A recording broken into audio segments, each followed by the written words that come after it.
বিগত 4 বছর ধরে আমি জাপানে রয়েছি। তবে আমার মনে পড়ে আমি যখন জাপানে পা রেখেছি 1 মাস পর থেকেই আমি ইন্টারভিউ দিয়ে জব জয়েন করি। তবে জব জয়েন করার পর থেকে নিজেকে প্রায় হারিয়ে ফেলেছিলাম বললেই চলে। কারণ এই দেশের ভাষা যেহেতু আমাদের দেশের ভাষার থেকে একেবারেই আলাদা, তাই এখানে এসে ভাষার সাথে মানিয়ে নিতে, পরিবেশের সাথে মানিয়ে নিতে আমার ওই হয়তো 2-3 মাস মতো সময় লেগেছিল। ভাষা তো এখনো পুরো পারি না, তবে সব সময় বোঝার চেষ্টা করি।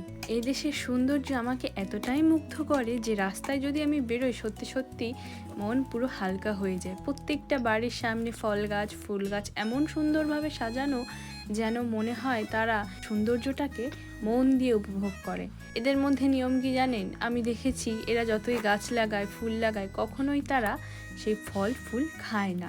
তবে মজার বিষয় কি, যখনই দেখি এদেশীয় কোনো মানুষ আমার দেশের সবজি চাষ করছে এবং সেটা বিক্রি করছে, আমার খুব মন থেকে অনেক আনন্দ হয়।